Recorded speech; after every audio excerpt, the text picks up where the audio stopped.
Je vois beaucoup de vieux, beaucoup de gens qui, quand je leur présente l'évangile, sans jamais essayer de les convaincre, ma vocation n'est pas de convaincre les gens de faire les débats. Au début de ma foi, comme tout jeune agité, on essayait de convaincre les gens qu'il faut venir à Jésus.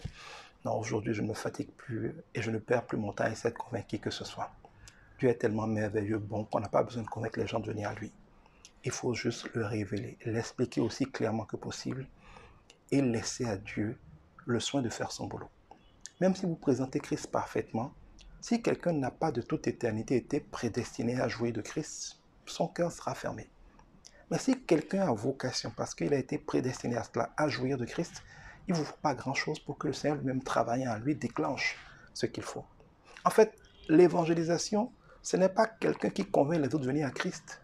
C'est des gens que l'Esprit de Dieu a déjà préparés à venir à Christ, mais qui ont juste besoin de l'étincelle qui va les enflammer, qui ont juste besoin du détonateur, qui ont juste besoin de l'interrupteur. Quand un chrétien qui connaît l'Évangile vient leur parler de Christ, ou prie pour eux, ou leur faire un appel, cela offre l'occasion, offre l'étincelle qui va permettre à ce que Christ avait déjà préparé dans leur cœur d'être déclenché. C'est le Saint-Esprit qui ajoute les gens à l'Église, nous ne pouvons pas le faire. Mais nous pouvons présenter aux gens la vérité pour les aider d'abord à avoir ce détonateur, mais surtout pour les aider, une fois qu'ils viennent à Christ, à comprendre en qui ils ont cru. Parce que aussi longtemps que l'héritier est un enfant, son sort n'est pas meilleur que celui d'un esclave, on établit des tuteurs sur lui. Il faut comprendre la vérité. Le peuple périt faute de connaissance. Et même la grâce, donc la faveur gratuite de Dieu, la parole de Dieu nous dit qu'elle nous est multipliée par la connaissance.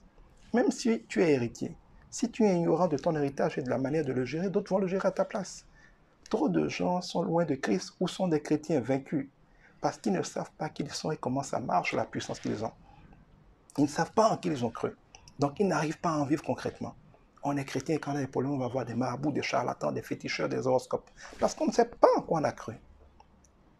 Je prie vraiment que nous, les chrétiens, ceux qui ont le privilège d'être des vrais chrétiens, d'avoir une relation avec Dieu, d'entendre Dieu, de le voir, de le comprendre, d'interagir avec lui, d'avoir ce privilège qui n'est pas un mérite, mais cette grâce de le connaître. Que Dieu nous donne de ne pas être hypocrite, de ne pas être timide, de ne pas être des fuyards, de ne pas être des lâches, mais de le présenter assez clairement pour que les autres comprennent. On ne peut pas connaître Christ et ne pas tomber amoureux de lui.